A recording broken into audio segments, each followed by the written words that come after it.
So I'm into this. I'm into this idea. This idea, it's a positive thing, man. And I took my last show, Glorious, I took to Paris, and I did it in French. And the French people came, and they stared at me with that look on their eyes of, quoi? Because, you know, there's no stand-up in France, and they're not used to English people speaking French. But I was doing it, you know, because I thought it would be a positive... Because we could be the biggest melting pot in the world. Biggest melting pot in the world. 500 million people. All we got to do is melt a bit. Just move it around. Fucking move it around. And it was partly that, and partly just to go, yeah. So I did that, and I learnt French at school up to the age of 16, and then I just kept talking endlessly after that, and at school, the first page I ever learnt in French was full of things which are difficult to get into a conversation. Things like, the mouse is underneath the table, la souris est en dessous de la table. Just slip that in when you're buying a ticket to Paris. Le train à Paris, oui. C'est ici, c'est maintenant, c'est 5 minutes. La souris est en dessous de la table.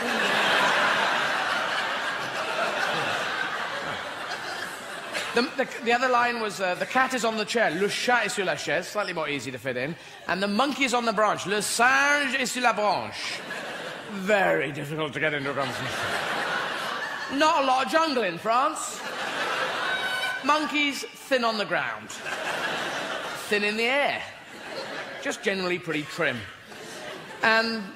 yeah, so it just wasn't working. I mean, we go to bars and cafes. That's where we go. We go to bars and cafes. We sit there and we have chats in the cafes. Oui, j'aime beaucoup le café noir. Oui, très fort et très chaud. Avec un cuillère dedans. Ah, le virage de la cuillère, le virage de la poitrine. Je mets la cuillère dans la bouche. Je suis le président de Burundi.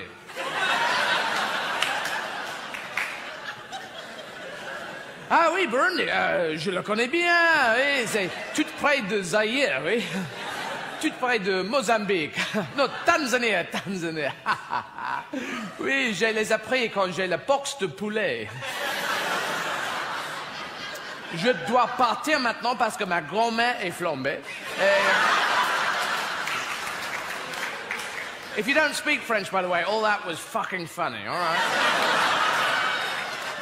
We go and get hotel rooms for the night. Vous avez une chambre, monsieur? Oui, nous avons les chambres. Nous sommes un hôtel. Okay. Je voudrais une chambre avec un grand lit, a large bed, avec un vue de la mer, view of the sea, avec une douche with a spider. Oui, monsieur. C'est chambre 42, monsieur. 42, merci beaucoup. Mais la souris est en dessous de la table. Le chat est sur la chaise. Et le singe est sur la branche.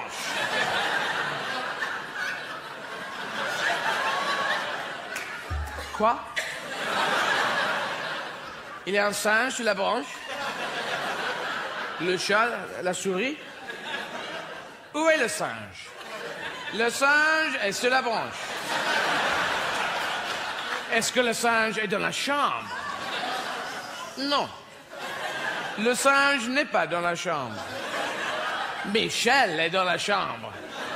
Avec le président de Burundi. In the end, the only way I could get that line into a conversation was I had to go to France with a cat, a mouse, a monkey, a table and chair. And wander around heavily wooded areas. Someone's coming, quick. Positions, les positions, maintenant. Boulot, tout de suite. Vas-y. Bonjour. Hey, bonjour. Qu'est-ce qui se passe? Bonjour, je suis anglais, je suis ici en vacances. C'est très belle ici, les couleurs, les bois. Ah, très belle. Ah.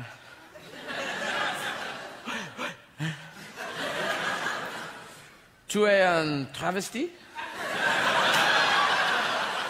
Oui, je suis un travesti, mais pas un travesti typical. Je suis un travesti exécutif. Un travesti d'action. Très bien. Mais la souris est en dessous de la table. Le chat est sur la chaise. Et le singe est...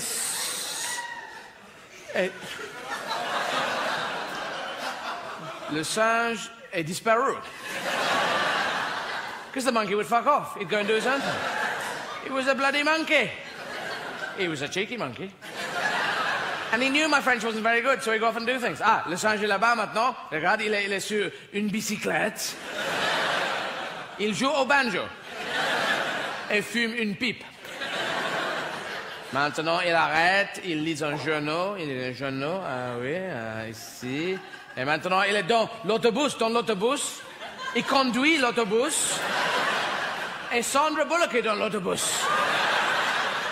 Il y a une bombe dans l'autobus. Il faut conduire l'autobus plus de 50 km par l'heure. Et Keanu Reeves, là, il arrive dans la voiture. Il n'a pas de cheveux. Et Jeff Daniels est déjà mort. Et regarde, il essaie à se jeter dans l'autobus. Et Dennis Hopper, quel méchant. That was the film Speed in French, which in France was called La Vitesse. Or at least it should have been, but in fact it was called Speed. Fathers landed in 16... They set off from Plymouth and landed in Plymouth. How lucky is that? This is Plymouth. We've just come from Plymouth. We've gone round the circle. That's back on the bus. They finally got there. Said, this is where our God has brought us to. We can practice our religion here. We can raise a family. There's nobody here. Excuse me?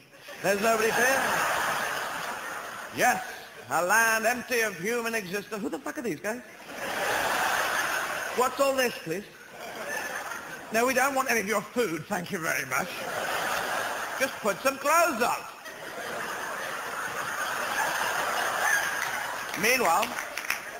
Meanwhile, that winter... Excuse me, do you have any food? I love all this, lovely. Yes, I'm sorry, we're a bit brusque when we first arrived. We didn't realize you owned the entire country. But you have no system of ownership. Interesting. Maybe that can come in useful later. Food, thank you very much, very much. Yes, there's more of us coming, but we'll keep our promises. So the American government lied to the Native Americans for many, many years. And then President Clinton lied about a relationship, and everyone was surprised. A little naive, I feel. Yes. And we had the pagans in Britain, because you didn't really have the pagans here. You had the Native Americans, and it was much more of a warrior, Aboriginal-type existence. And we had the pagans. They were into sex, death, and religion in an interesting nighttime telly type of way. And we had the Druids, long white robes, long white beards, early transvestites, didn't get their shaving together. And they built Stonehenge, one of the biggest henges in the world. No one's built a henge like that ever since. No one knows what the fuck a henge is. Before Stonehenge, there was Woodhenge and Strawhenge. But a big bad wolf came and blew them down. And 3 little piggies were relocated to the projects. But they built Stonehenge, and it's built in an area called Salisbury Plain in the south of England. And the area of Salisbury Plain where they built it is very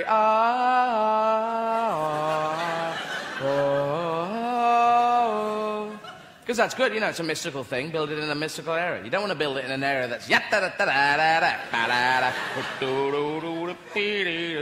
now you build Trump Tower. But yeah, so they built it there, and the stones are 50 foot high, 30 foot long, 20 foot deep, and other measurements as well.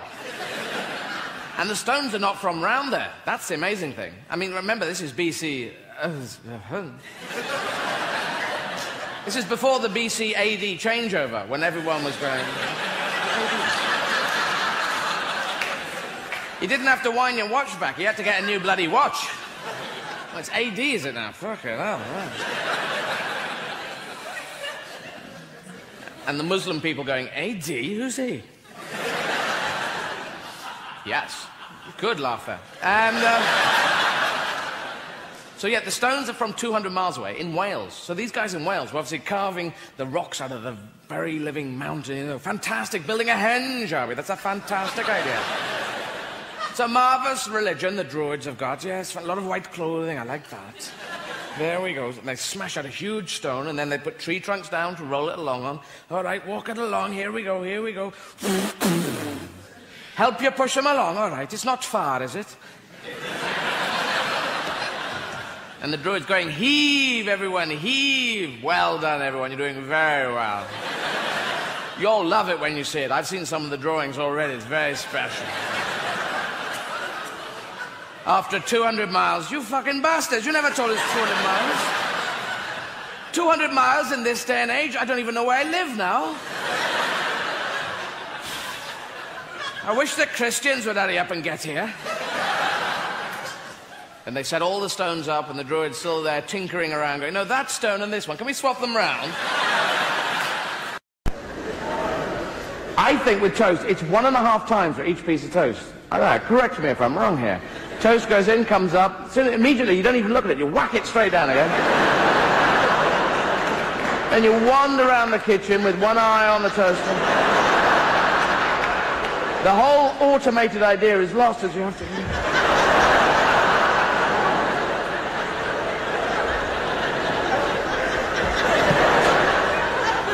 Because the toast waits, and it's going, wait till he looks at the cup of soup, wait till he looks at the cup of soup.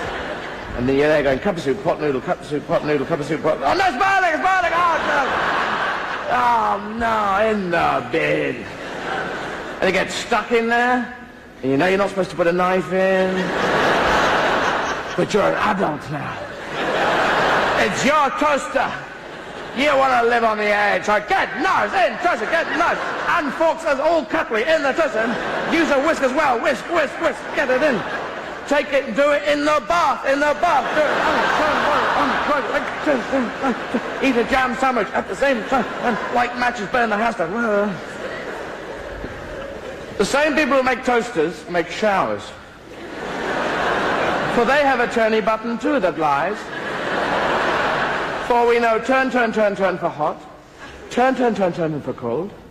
But the only position we're interested in is the position between there and there. 1 nanomillimeter between fantastically hot and freezing.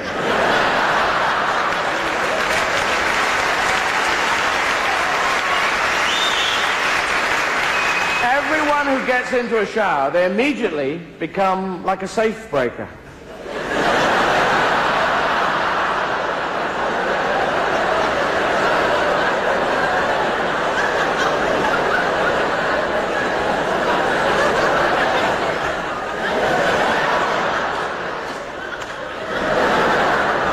You have 2 positions in the shower. One position is this, and the other position is this!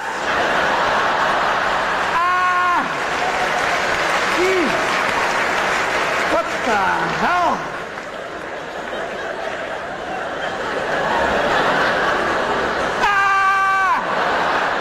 Stop using taps! Everyone in West London, stop using taps! And there's someone in the same bathroom as you going... And you're going, hey, stop using taps, I'm in the shower. I am not using taps, I'm letting a mouse run over my hands. You see, we need a generator in the ark, and the mouse is going to run around. Noah's downstairs with the ark.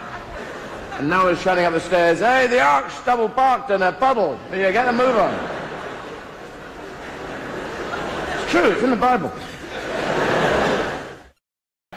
But there must have been a Death Star canteen, yeah? Where Darth Vader could just chill and go down. I will have the penne alla arrabbiata. You'll need a tray. Do you know who I am? Cake or death? Cake, please. Very well. Give him cake. Oh, thanks very much. It's very nice. You, cake or death? Cake for me too, please. Very well. Give him cake too. We're going to run out of cake at this rate. Yeah. The Egyptian...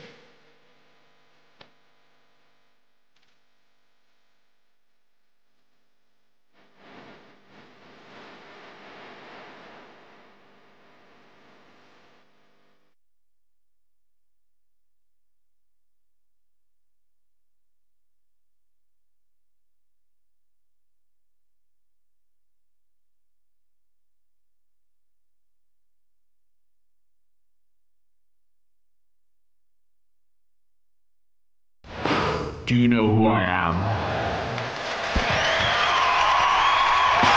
And now I have returned. And I've taken up scuba diving.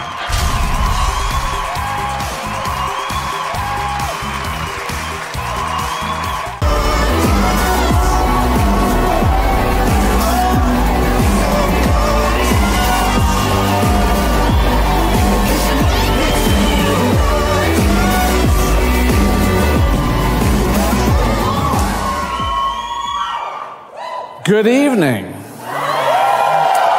Good evening, Salt Lake City. Good evening, Utah. It's great to be here. In London at the moment, it's about 4 or 5 in the morning. So I'm a little spaced out, but that's okay.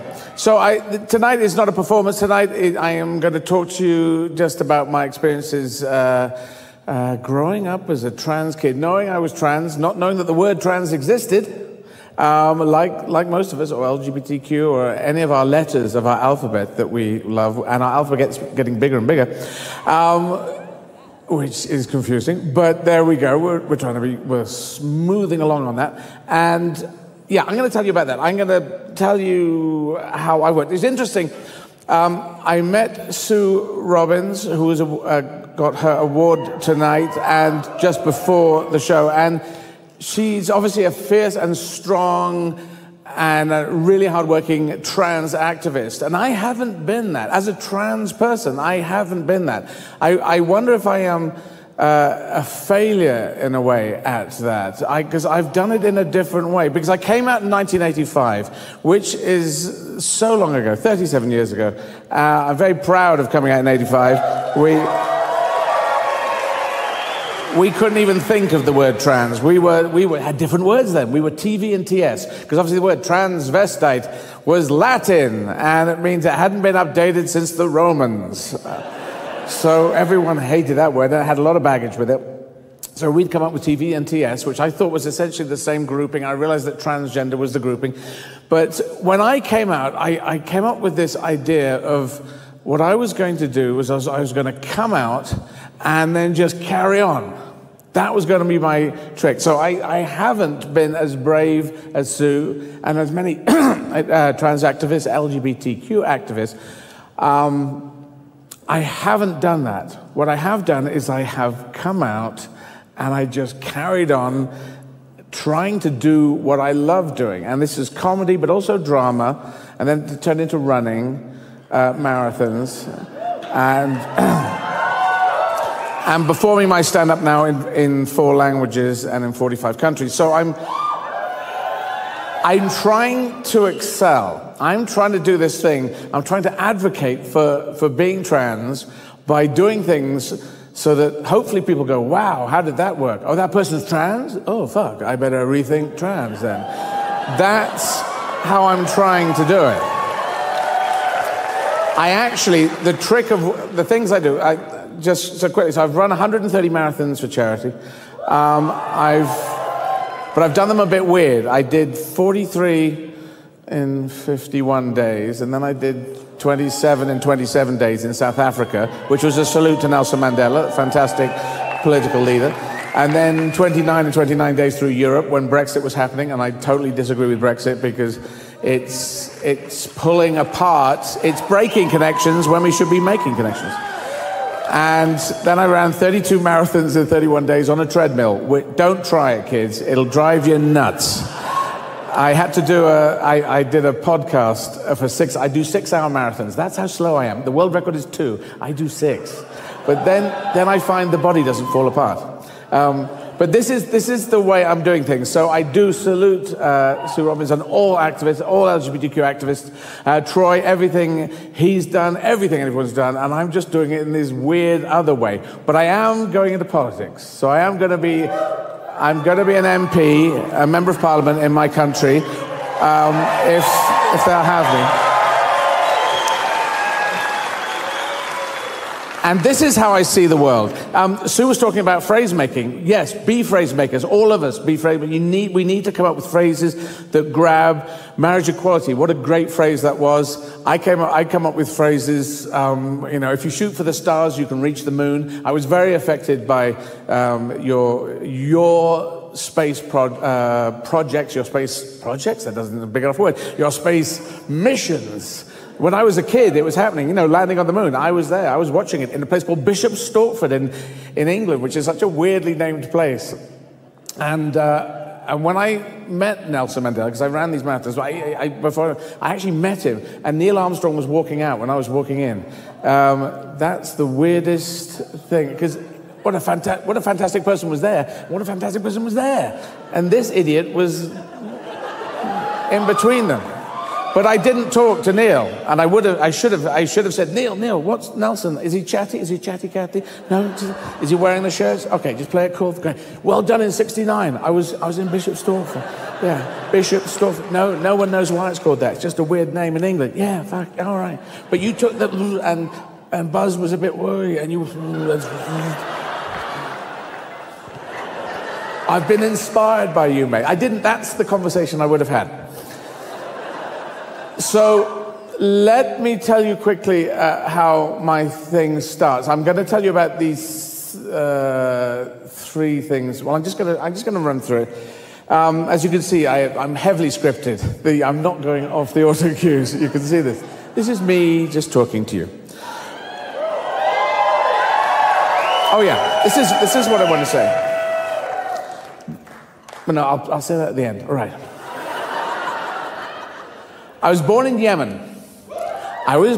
Now, you may have heard of Yemen. It has a civil war. It's been going on there for 5 years or more. It had a tough enough time. It's one of the Arabic countries that does not have oil. And so no one pays any attention to it, which is not great. And they have a civil war that Saudi Arabia and Iran seem to be fighting on their land. It is just hellish. If there are LGBTQ people there, they can't even get to first base on trying to express their true, authentic selves, because they're just trying to survive and be alive. So it was a colony. The British, we used to do colonies. You know about this thing? We did it in your country too for a while. We kept doing it. It's not a British thing, it's a European thing. And it's not really a European thing, it was a human thing. Humans do these things. So if whatever happens in Salt Lake City and in Utah, and America, it also happens in the world. You have people who are so right-wing, Attila the Hun's going, what? They did what? We have the same people in our country, and they're in France, and they're in Germany, and they're in Russia. It's all problems are human problems. So everything you do here that is positive creates a resonance in your state and in your country and in the world. We hear each other now. One of the really good things of being linked up. So I was born in Yemen. My dad was an accountant, very exciting. At the BP refinery, it's an oil refinery there. He was an accountant there. Mum was a nurse, turned up. My dad's mother, my dad's wife. Sorry, my dad's mother. My dad's first wife. She came with him to Yemen. Her name was Joy, but she wasn't, and because she played the field, ladies and gentlemen, and ran off with some other guy. And my dad was severely depressed and was drinking a pint of gin a day, which is, it was just a lot of gin. And then my mother turned up, and they fell in love, and they had 9 years together, and then she died when I was 6 years old. And that's the first part of our life. It just devastated our family. Some people think, oh, you're trans because your mum died. No, that's got nothing to do with it. It doesn't seem, if you are LGBTQ, I think it's inbuilt. It's a gift. It's a gift that we have. It doesn't look like a gift. It doesn't feel like a gift. We all go through all sorts of bloody hell to try and get out and express ourselves. But it is a gift. It's a prickly gift. But it's a gift. I was told this, the TVTS Help Center, when I came out, there was one help center in the whole of the United Kingdom, and it was half a mile from where I lived. And I thought, the fates are telling me. They said, go to the help center. And I went there, and I hung out with some people, and they were very cool, they were relaxed, and I could put some makeup on, and they said, that's bad makeup. And, but I had to learn, you have to start somewhere. And I was sitting with a lawyer, a guy who was a lawyer. He says, I can't be trans, I can't be out at work because they're too conservative, they won't allow me. But you can because you're a performer, and it's a gift. And I thought, what? What, is he crazy? And then it sat with me all since that time. I don't know if I'll ever meet this guy again. I can't even remember his name. But it is a gift. It is a gift. And if you come out with it, if you come out as LGBTQ, it's almost like your Arthurian knight's quest. Your quest, ladies and gentlemen, everyone here, you've probably already done this quest, but your quest is to tell other people and encourage other people they must come out. And as more and more people come out, it will get more and more, we get positive normalization. There is negative normalization, which the extreme right do, and we do positive normalization, which makes it healthy. That's another phrase to use, because positive normalization gets us to a place. Because I think this century, it's the 21st century, and 21 is a big age for you in America. It's a big age all around the world. It's like the coming of age. I think this is the coming of age of humanity, this century. And I think we're either going to make it a fair world for 7.8 billion people, or we're going to wipe ourselves off the planet. I think those are the extremes. And we need to tell people this, and we need to encourage people to choose a side. Do you want to have a fair world for 7.8 billion people? I think that's the only way that the world is going to work. We can't have it when some people are struggling hugely on almost no money, and other people are living like gods. We have to have a fair world. Everyone, a fair chance in life. That's all. Not a free life, a fair chance in life for 7.8 billion people. So that's what I'm going into politics to fight for. So my mum was there. I was having a beautiful childhood. I was running about. We moved from Yemen to Northern Ireland, again, kind of a crazy place to go to, and then just moving about. And then mum died when we were 6, totally devastated. I went to boarding schools. But I knew I was trans from about the age of 4 or 5. And I just thought wearing a skirt, yes. Wearing makeup, yeah, that's fun. But it seemed, no, don't mention that, otherwise you get your head kicked in. So I just didn't mention it. But I'm also quite boyish, so I seem to be gender fluid. I have boy genetics and girl genetics. That's how I see it. And I just decided to express it and be truthful about it in 1985 when I came out. And what a weird thing is, because Donald Trump seems to lie as easily as he breathes. He just breathes lies, and sometimes I don't know how he exists, but telling the truth, it's so wonderful to just come out. Most of you here must have come out. If not, you're allies, and thank you for being allies. But just coming out, it's just so good to say this is true, and this is how I am, and this is my authentic self, and I'm going to live it. But before that, we went through rocky patches. When I was 15, I started stealing makeup. Yes, stealing makeup. That was the thing. Now, I know some young girls stole makeup, but that was kind of okay. But for a young boy to steal makeup, no. I had pocket money. I could have bought makeup, but I thought if I bought it, the person at the cash till would say, why are you, a boy, buying makeup? You must be a transvestite, you must be wrong, you must be a wrong person. So I thought, I won't buy it, I'll steal it. And then no one will know, except for the police and the judicial system.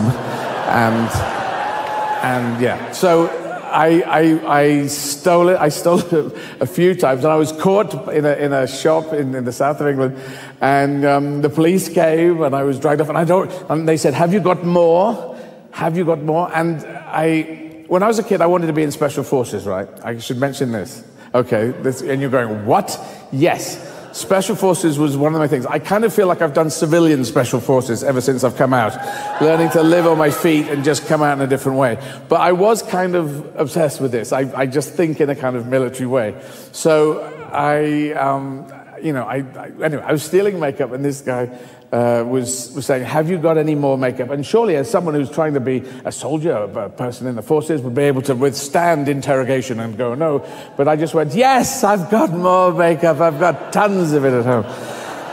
And so then I had to do the ignominy, 15 years old, as a boy being driven by the policeman in his police car, and I had a shoebox.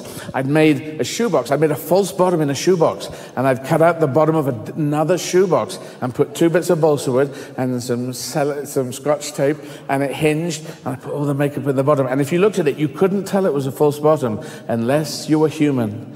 And then, but if you were a giraffe who was a member of the police, you'd go, but any human would go, that's just a false bottom there. You've got a ton of makeup underneath it. I didn't even get to that bit because I just said, it's all in this shoebox, and I had to give it out. And so that was kind of like coming down with a bin line, a whole bag full of makeup to give to the policeman. And as he drove off, I do believe he was trying out some of the lipsticks as he drove in the rear view. I'm not sure. Maybe that's just in my mind.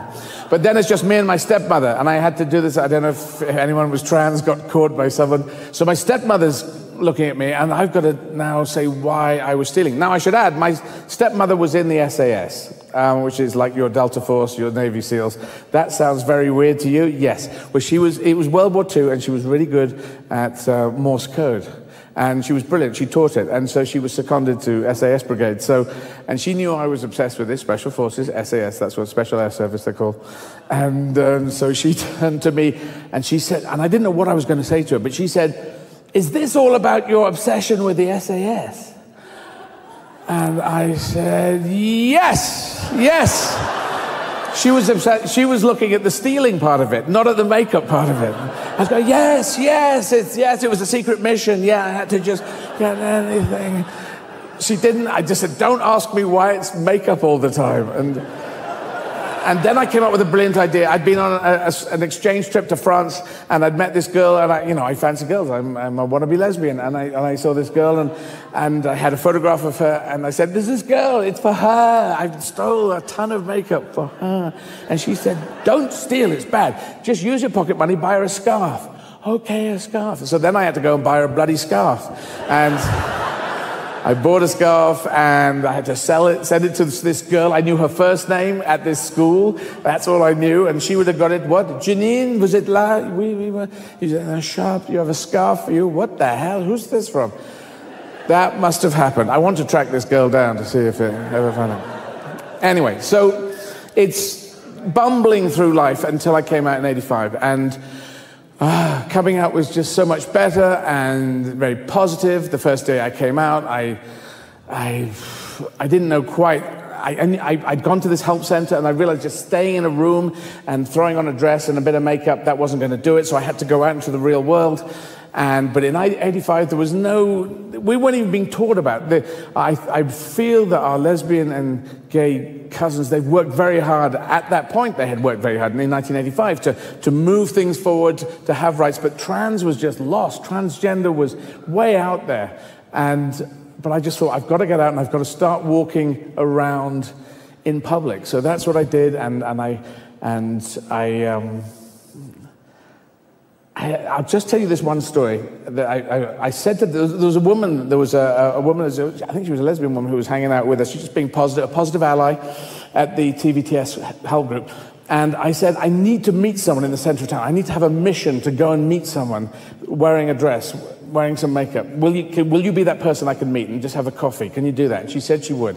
So this is in London, and so we have an underground system and public transport, and I had to get on a public transport and be there, and the panic that was going through my brain, and just the sweating, and I had to do this. And I had a bag with me with my boy clothes in as well. So I was dressed in girl mode, in girl clothes, and I went off, and I managed to get through it. I met this woman, I had the coffee, and I came back. And then I had to change, and I had to go to the ladies' loos to change, because I went to the boys' loos. I'd got my head kicked in, so I went to the ladies' loos, and I changed. But there were 3 young girls. They were teenage girls who were jumping off school, who were missing school, and smoking cigarettes. Bad girls. Who were about, probably about 13, and I was about 23, they were about 13, and they were smoking. And I'm in the loos, and I go in, I go, Christ, they're going to see me, they're going to read me, and I'm closing the door, but the door's got no lock on it. Oh, fuck, there's no lock. And then I'm going into the one across the way, there's no lock on 2 of these doors. Where are the locks? What are they? Because the boys' loos are always smashed up. I didn't think the girls' loos were as well.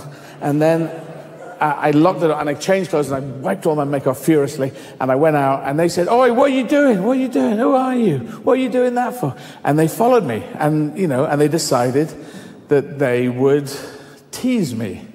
And they were, 10 years younger than me, but there were 3 of them, and I was just scared out of my brain. It was my first time I'd ever come out. So I'm just walking down the road to where I live, and they are going, "Oh, why are you wearing a dress? Oh, mate, what are you doing? Well, you're puffed up. What's wrong?" And I just keep walking. I just don't know what the hell to do. And I can't go home because then they'll know where I live. So I just start walking towards Paris, basically, and I just walked.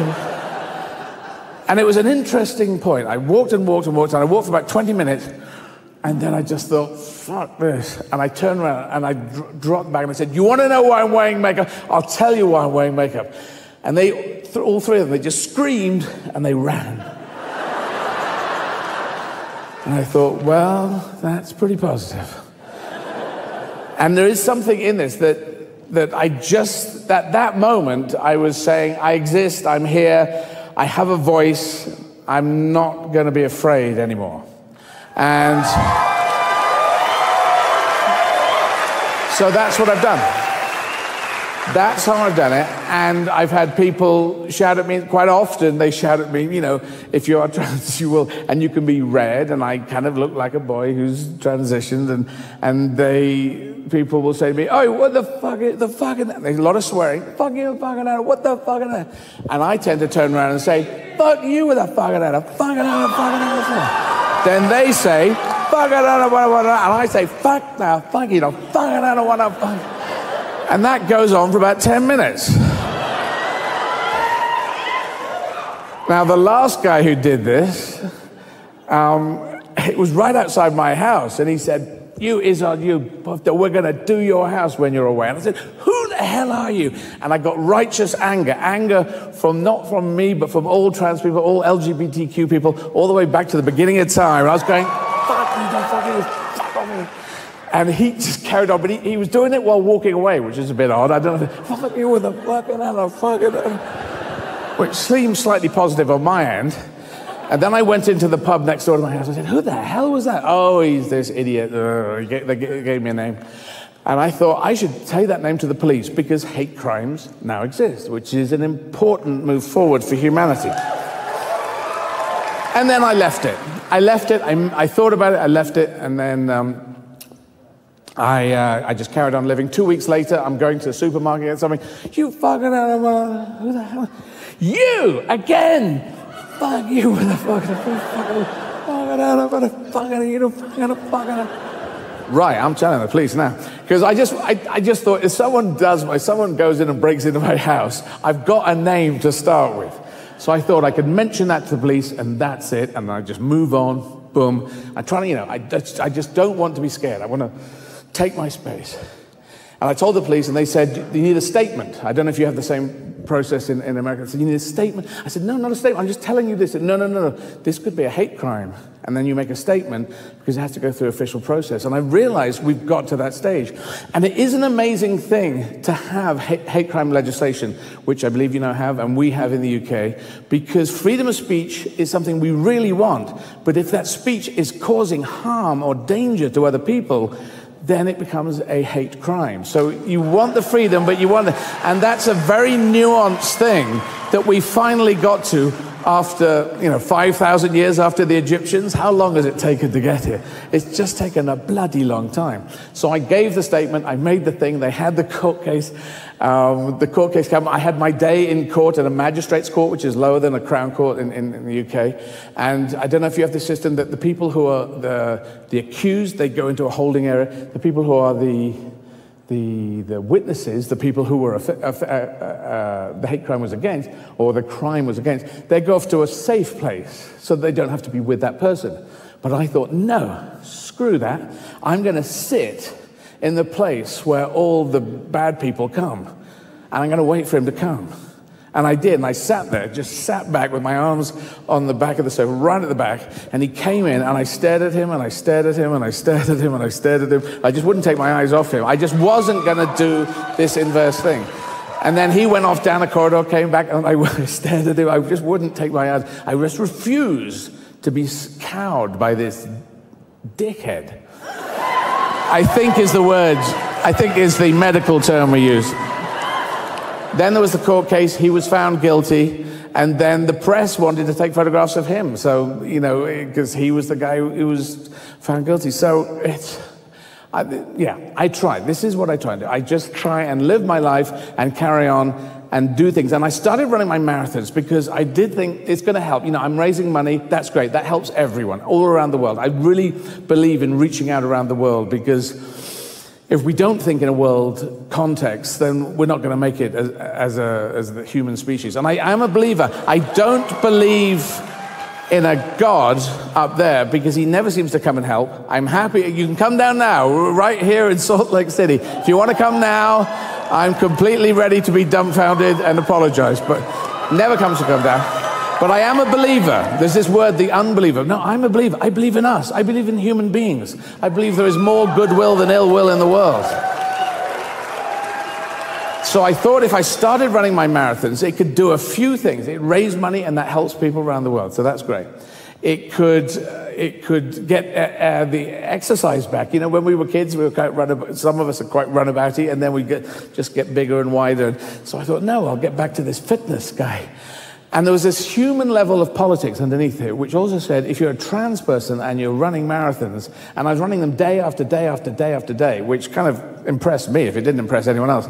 I just thought, well, good luck to me if I can do this. And then I've met people in the streets who think, you're trans, but you run these they just can't deal with it. And they have to readjust their thinking about not only trans, but all LGBTQ, all alternative sexualities. They just have to think about it in a different way. And that's why I did it. So that was the 43 was in the United Kingdom, and then the 27 was in South Africa. South Africa, such a country that's had such a hard time. Nelson Mandela, fantastic person. I never did enough for him. I never did enough for him when he was in prison. So I thought I'll give him 27 marathons in 27 days. And that was beautiful. Now, there's something that happened in that. I did this video because they were videoing and they're putting out trying to raise money. There's a nails video. If you put my name and nails into YouTube, you'll see this video come up. And I was trying to articulate what it is just to be trans and be out there and be running. And it came out well. It came out positively. I just ad-libbed it and it just came out. And it was about, it doesn't matter whether you're gay, lesbian, man, woman, black, white, yellow. It doesn't matter, none of this. It matters what do we do in life? Can we do something positive? We have to be brave and curious and not fearful and suspicious. Brave and curious, not fearful and suspicious. I feel the extreme right, they pander on the fearful. Fear them, be suspicious, fearful, suspicious, push back, push back. And we say, no, we have to be brave. And we have to reach out and say, hi, how are you? Hi, who are you? Where do you come from? What do you do? Can we learn from you? Can you learn from us? How can we all move forwards together? If we do not do this, we're just not going to make it. And so that's what I've devoted my life to. I've sort of been forced to, I've chosen to be trans by the gods, the fates. I don't know, I don't believe in that God, but I just seem to have this gift, so I'm trying to use it in the most positive way I can. I'm trying to do everything I can, run marathons as much as I can, perform in French, German, and Spanish now, as well as in English. I want to do Russian. I want to do Arabic, for the language where I was born. I'd like to do Mandarin Chinese. I'm just going to excel. All of us keep excelling, pushing above the line. Men, women, anyone who's positive and progressive, push. Keep doing it. Keep thinking it. Think of Salt Lake City. Think of Utah, but think of America as well. And think of the world. Think of everyone. Because every little bit you do adds, and it pushes forward. And a fair world for 7.8 billion people, that's a big ask. But if we don't ask, we don't get. And I'm going to ask, and I'm going to keep on asking, and I'm going to keep on pushing, and I will become a member of Parliament, and I will push like crazy when I get in there. So I salute you all. Keep doing what you do. I salute Troy and everyone who's worked here. You're doing a beautiful job. Keep going. Keep pushing onwards and upwards. And we can make it a fair world for 7.8 billion people. Thank you. Good night.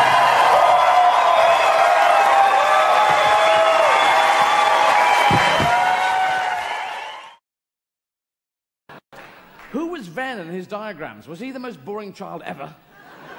Father, I have my foot in your bedroom and also in the hallway. As you can see from my diagram, I'm not only in the bedroom, I'm also in the hallway. Then, fuck off out of this house, please. All right, Father, but I am outside the house, but my hand is in the window and my foot is in a grapefruit. As you can see from my diagram, Father, me and Socrates both died. For Socrates was killed by his own people. He was, because he questioned everything. Look around his house. Socrates, nice house. What is this house? Is it a house? What is a house? A house. Is it made out of wood? Is it made out of steel? Out of steel? Underground heating, like the Romans. Just chill out with you. If I'm out of the house, am I chilling out? Am I chilling in? If I'm in the... What is a sword? Is it made of folded metal? Folded down? If I die on the floor, can I get up in these heels? And we built up empires. We stole countries. That's what you do. That's how you build an empire. We stole countries with the cunning use of flags. Yeah. You just sail around the world and stick a flag in. I claim India for Britain. And they go, you can't claim us. We live here. 500 million of us. Do you have a flag?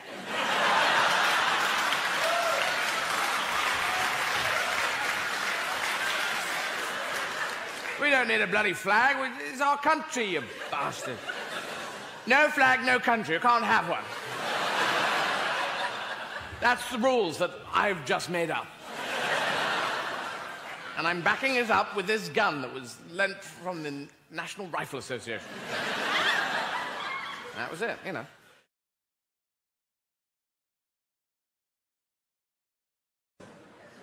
Guide dogs, they are bright. They get chosen, especially chosen. You have the look in your eyes, the look of intelligence. You'll become a special dog. The dog goes, food?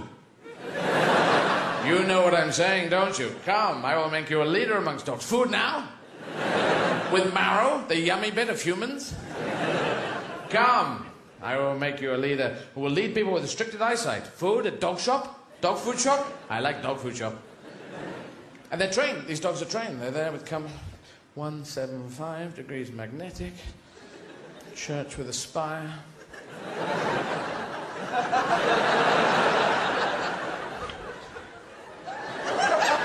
Meow, meow.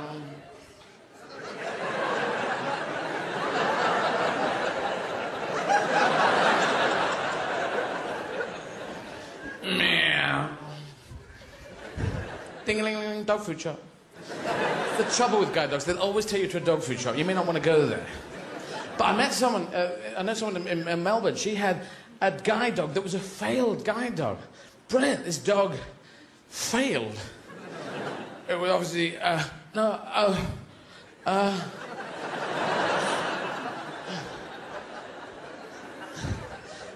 you, yeah, you're no help. Meow, meow, meow, meow. Oh, meow. Meow. Meow. Meow.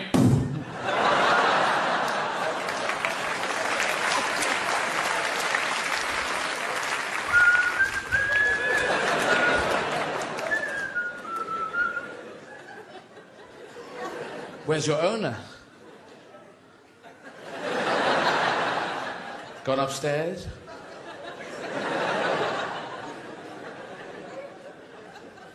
The whole military thing is very weird. It's a very tight regime. You need to have a military, I think, you know, because it's very hip to say, oh, you know, all military should disband. But you keep getting organised shitheads who want to kill people come along. Like Hitler. You know, if it's just a shithead, that's fine. But an organised shithead, get people going, ugh. Then that's the problem. Every army has salutes. There are no casual armies. Go, hello, General. Oh, hello, Corporal. It's all, yes, sir, no, sir, yes, sir, no, sir. And there's all different salutes. You've got the British one and the American one and the French one and countries in Eastern Europe, new countries going, well, we can't use that one, and that one's been, what about this one? Almost a surrender kind of thing. Well, there's that one. Or there's this one. Or this one we quite like. Go for that one. Afternoon, General? Oh, no problem. And it's not very efficient either. I mean, what about there? That's much more efficient. Sure.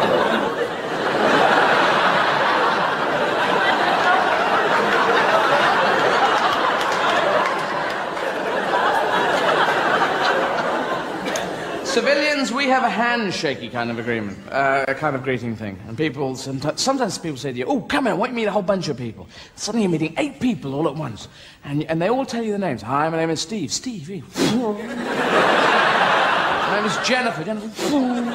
Bernard. At the end you go, good to meet you all. Did you have names? I didn't hear a thing. Oh, they're all over here, aren't they? And some people do those squeezy handshakes, like crusher handshakes. You know, the small dick, I've got a big handshake kind of... the compensation handshake. A firm handshake is great, but that crusher one where they start to rotate your knuckles, you know? You go, hi, how are you? Good, nice. Oh. And they go into this, and you don't react, you just go... Jesus Christ. We should react. Because they're going to get away with this. They just keep doing this stupid crusher handshake. They think it's very, you know, oh, I have an enormous penis handshake. But we know it is a small dick handshake. And you should react. If someone starts crushing the life out of your hand, just go, ah! Fucking hell! You bastard! Good Lord, hope you die in a car crash. Either that or the complete opposite and just collapse on the floor. People go, hey, you killed him. You killed him dead, man. No, he suffers from hand squeezy death. Yeah, you killed him. I'm going to tell on you. The other weird handshake's that sort of sock in a cup handshake. That handshake you just receive. And you go, I don't know, 2 kilograms, 2.5 kilograms. Wait a minute. It's always have a fish up your sleeve for that one. Someone gives you that kind of drop-in handshake, then you just slap in the fish. And they go, hey, your hands come off. Oh, it's a fish. You say, yes, a present for my country. Down in one, down in one, down in one. Then there's the cool handshake, the street handshake, which is there and then there and there and there. And sometimes there, and it has bits after it, you know. You can't ask how it's done, you just have to know it. That's what cool's all about, just know. And you don't actually just know, because no one knows, so you have to watch it. Then go home and practice furiously on 5 bananas. Till the thumb comes off. So, yeah, now, the Pope, what's going on there, eh? Hey? What's he on about? He gets out there chatting away. Pope John, there was Pope John, if you remember. Now there's Pope John Paul. The next Pope's going to be Pope John Paul George. And we can see where they're going. It's that more populist edge. Pope John Paul George and Ringo is going to take off. He's going to have songs in the charts.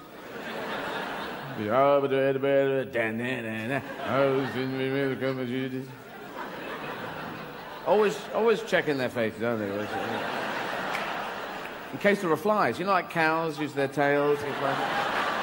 That's what the Pope does, keeps the flies off. You get your Catholics are good to keep those flies off me. I'm a Catholic, and you fucking fly. Whereas Protestants don't have anything to keep the flies off, except a gun. Big fucking gun. And it's, you know, because the Pope has got stuck in that sort of I'm wearing a tent type thing. And he goes around in a Pope-mobile, and the only other person who does that is Batman, who goes around in a Batmobile. Because he's Pope Man, Pope Man, Pope Man with altar boy. Pope Man. Quick, altar boy, there are some sinners who need a chastising. Leap into the Pope. Put those candles out. With holy water and Jesus discs. Vampires, look out, Pope Man, vampires are coming. You sure shut them out of the sky? Could be a whole series with a lot of complaints. And all I'm talking about here is blasphemy, blasphemy you, blasphemy for everybody in the room. I'm just on a blasphemy and 6-person joke that. There.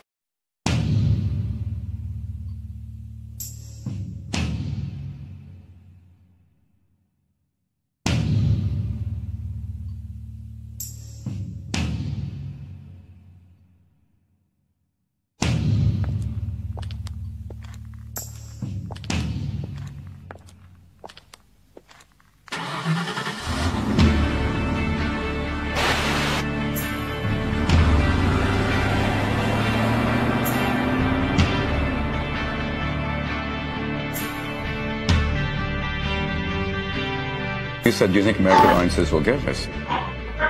Yeah, the intelligent ones will. If you perform it, you want to play Wembley. It's the Madison Square Garden, it's the Hollywood Bowl. Good night, Wembley! You can say that in a very small place. You can say that when you're street performing. It was almost like some religious revivalist meeting.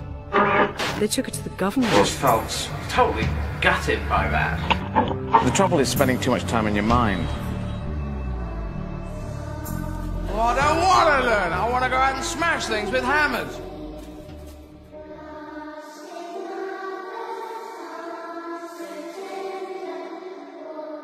I just thought she was ill. And you get ill, you get better. Eastern and Western medicine is interesting. Western medicine is very much a pill-driven thing, and we go on to that. I've got a bit of a throat thing. Antibiotics for you men, sir. My leg has been caught in a dangerous tractor accident. Antibiotics will make that leg come out. I remember loving my mother, but I can't remember anything much more. Mum died. Her clothes when? Comedian Izzard was attacked late last night in Cambridge City. You kept me laughing when I was really afraid. Thank you so much. Fucking come see Eddie. You come see Eddie Izzard.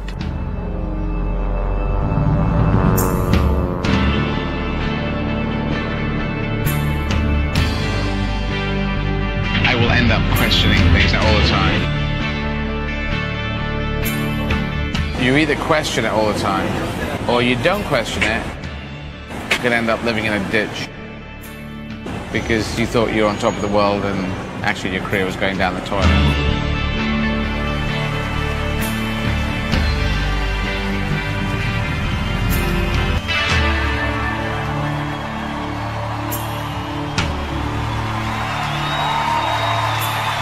London! The greatest city in the London area! Scared the shit out of me.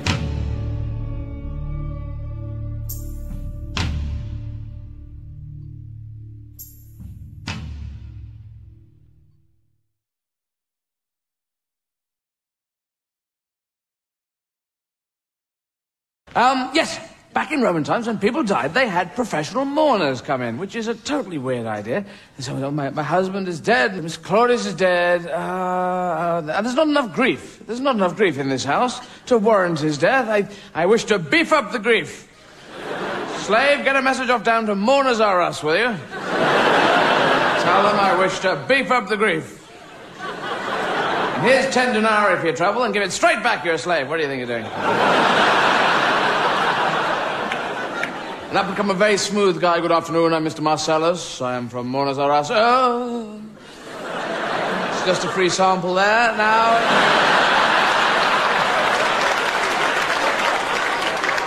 It's very impressive. Yes, I thought you'd... we can do both hands. I'm dexterous. Oh, Mr. Claudius is dead. What a tragedy. A great man. Was he a great man? I hope he was. Great big man, anyway. Well, we have several funerals on offer this week. We have a special on for the cheap, what we call the oh bum, he's dead funeral. It's our bargain, 25 denarii, and that's just Mr. Claudius out front and just myself, about 10 meters behind, just a little bit pissed off.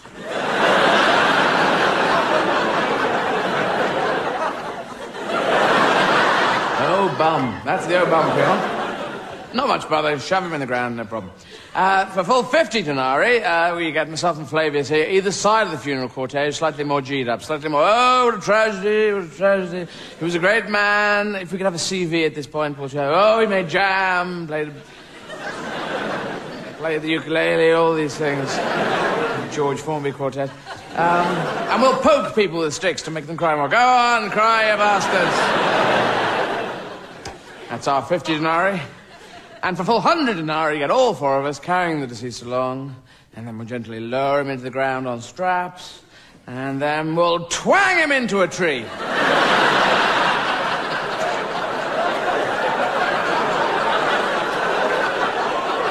That end bit isn't really authentic, is it?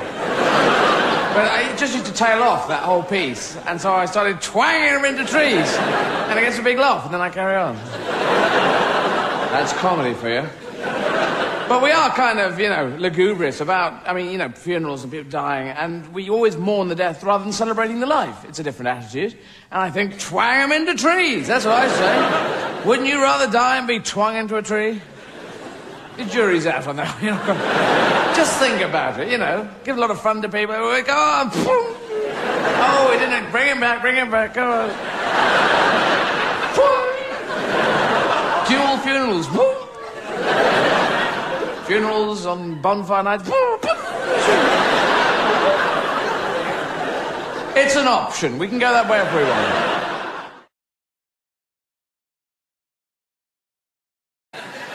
Now, I just want to talk quickly about language, and then we can all go.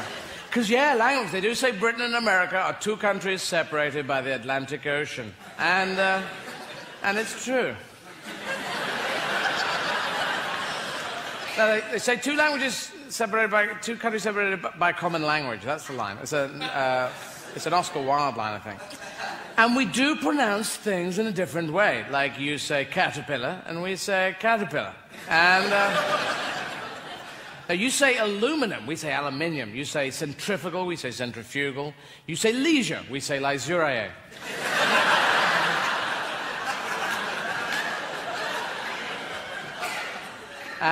You say basil, we say basil. And you say herbs, and we say herbs. Because there's a fucking H in it.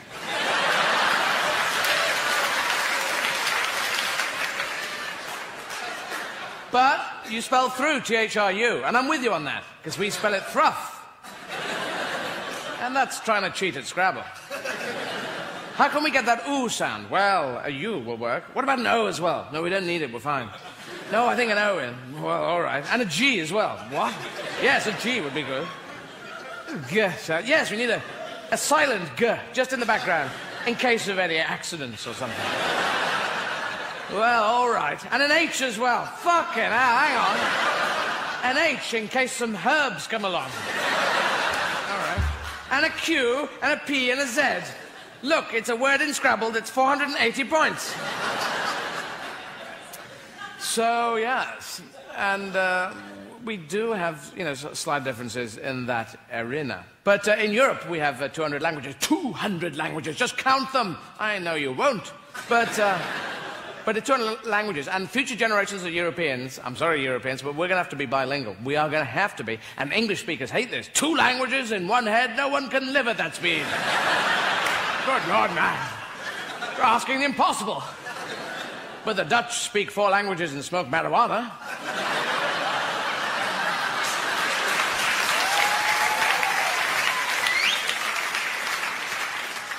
Yes, but they're cheating. Everyone knows marijuana is a drug enhancement that can help you on track and field to come last in a team of 8 million other runners who are all dead.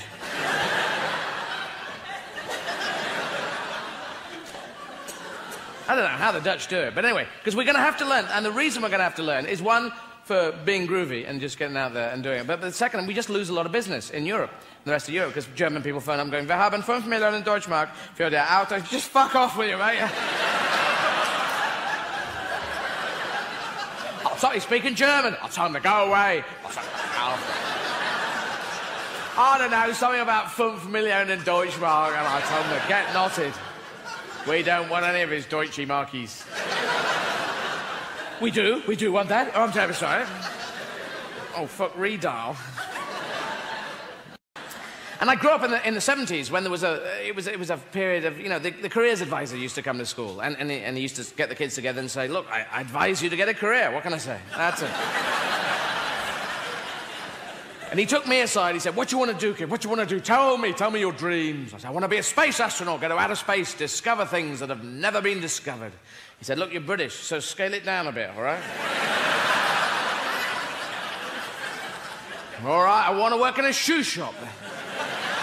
Discover shoes that no one's ever discovered," right in the back of the shop on the left. And he said, "Look, you're British, so scale it down a bit, all right?" "All right, I want to work in a sewer, then." discover sewage that no one's ever discovered, and pile it on my head, and then come to the surface and sell myself to an art gallery. He said, what the fuck have you been smoking, eh? Certainly haven't been smoking in a bar in California, that's for certain. Because you can't. No smoking in bars now, and soon no drinking and no talking. Be careful, California. You're supposed to be the crazy state, the out there, wild ones, you know? In the future, everyone's going to say, come down the library, we'll have a wild time, shall we? Don't know where that fucking book is, mate. It could be anywhere. There's a lot of them about. And Engelbert Humperdinck, yes, he was a man. That's not his real name. He's from Britain, but that's not his name. There's very few Humperdinks in Britain. He was born Jerry Dorsey, and not Engelbert Humperdinck. His parents were not Mr. and Mrs. Humperdinck. They never said, what should we call our son so he does not get the shit kicked out of him at school? We shall call him Engelbert. Good, that'll work. No, his name was Jerry Dorsey, and he released songs as Jerry Dorsey, songs such as "Oh, which didn't work because no one could hear what he was saying. And then his managers obviously said, we're going to change your name, Jerry. It's the name that's the problem. And his name changed from Jerry Dorsey to Engelbert Humperdinck. I mean, I just wanted to be in the room when they were working that one through. Zingelbert Bembeldak. Yingibert Dangleband. Zangelbert Bingledack. Wingelbert Humptyback. Slutbunwalla. What? All right, Kringlebert Fishy Buns. Stevie Buns Buttrundles. No, Jerry Dorsey. I like Jerry Dorsey. No, we got Zingelbert Bembeldak, Tringlebert Wangledack, Slutbunwalla, Klingy Bun Fistel Bars, Dinglebert Zendeldack, Jerry Dorsey, Engelbert Humptyback, Zingelbert Bengledack, Engelbert Humperdinck, Vingelbert Wingledank. No, go back one. Engelbert Humperdinck. That's it. And it worked.